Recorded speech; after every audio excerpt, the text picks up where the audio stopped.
Deux Rois, chapitre 5. Naaman, chef de l'armée du roi de Syrie, jouissait de la faveur de son maître et d'une grande considération, car c'était par lui que l'Éternel avait délivré les Syriens. Mais cet homme fort et vaillant était lépreux. Or les Syriens étaient sortis par troupes, et ils avaient emmené captive une petite fille du pays d'Israël, qui était au service de la femme de Naaman.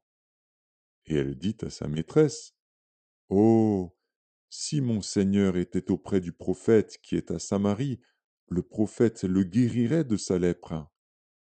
Naaman alla dire à son maître, La jeune fille du pays d'Israël a parlé de telle et telle manière.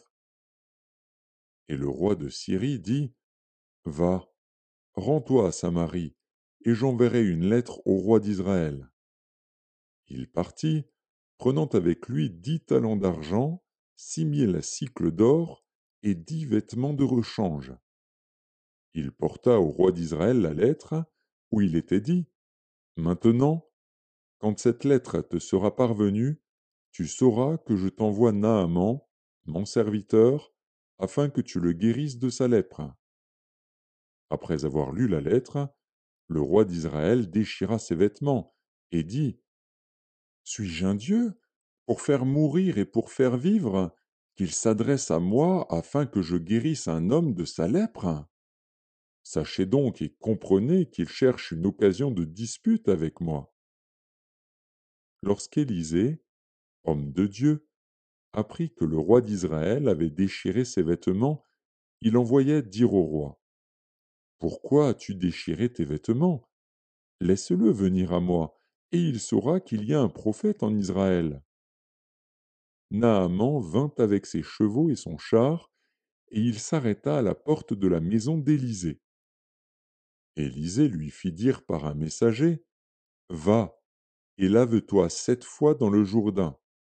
Ta chair deviendra saine, et tu seras pur. Naaman fut irrité, et il s'en alla, en disant, Voici, je me disais, il sortira vers moi, il se présentera lui-même, il invoquera le nom de l'Éternel, son Dieu, il agitera sa main sur la place et guérira le lépreux. Les fleuves de Damas, l'Abana et le Parpar ne valent-ils pas mieux que toutes les eaux d'Israël? Ne pourrais-je pas m'y laver et devenir pur?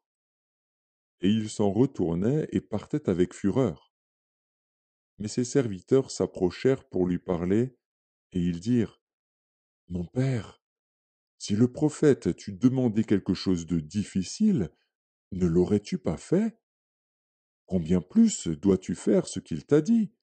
Lave-toi, et tu seras pur. Il descendit alors et se plongea 7 fois dans le Jourdain, selon la parole de l'homme de Dieu. Et sa chair redevint comme la chair d'un jeune enfant, et il fut pur. Naaman retourna vers l'homme de Dieu, avec toute sa suite. Lorsqu'il fut arrivé, il se présenta devant lui, et dit, Voici, je reconnais qu'il n'y a point de Dieu sur toute la terre, si ce n'est en Israël. Et maintenant, accepte, je te prie, un présent de la part de ton serviteur. Élisée répondit, L'Éternel, dont je suis le serviteur, est vivant, je n'accepterai pas. Naaman le pressa d'accepter, mais il refusa. Alors Naaman dit, Puisque tu refuses, permets que l'on donne de la terre à ton serviteur, une charge de 2 mulets, car ton serviteur ne veut plus offrir à d'autres dieux ni holocauste ni sacrifice, il n'en offrira qu'à l'Éternel. Voici toutefois ce que je prie l'Éternel de pardonner à ton serviteur. Quand mon maître entre dans la maison de Rimon pour s'y prosterner et qu'il s'appuie sur ma main, je me prosterne aussi dans la maison de Rimon. Veuille l'Éternel pardonner à ton serviteur lorsque je me prosternerai dans la maison de Rimon. Élisée lui dit, Va en paix. Lorsque Naaman eut quitté Élisée et qu'il fut à une certaine distance, Géasi, serviteur d'Élisée, homme de Dieu, se dit en lui-même: Voici, mon maître a ménagé Naaman, ce Syrien, en n'acceptant pas de sa main ce qu'il avait apporté. L'Éternel est vivant, je vais courir après lui, et j'en obtiendrai quelque chose. Et Géasi courut après Naaman. Naaman, le voyant courir après lui, descendit de son char pour aller à sa rencontre, et dit: Tout va-t-il bien? Il répondit: Tout va bien. Mon maître m'envoie te dire: Voici, il vient d'arriver chez moi 2 jeunes gens de la montagne d'Éphraïm, d'entre les fils des prophètes. Donne pour eux, je te prie, 1 talent d'argent et 2 vêtements de rechange. Naaman dit: Consens à prendre 2 talents. Il le pressa, et il serra 2 talents d'argent dans 2 sacs, donna 2 habits de rechange, et les fit porter devant Géasi par 2 de ses serviteurs.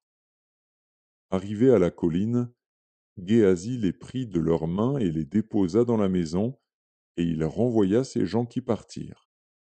Puis il alla se présenter à son maître. Élisée lui dit: D'où viens-tu, Géasi?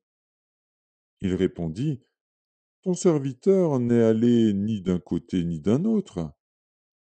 Mais Élisée lui dit: Mon esprit n'était pas absent lorsque cet homme a quitté son char pour venir à ta rencontre. Est-ce le temps de prendre de l'argent et de prendre des vêtements, puis des oliviers, des vignes, des brebis, des bœufs, des serviteurs et des servantes? La lèpre de Naaman s'attachera à toi et à ta postérité pour toujours. Et Géasi sortit de la présence d'Élisée avec une lèpre comme la neige.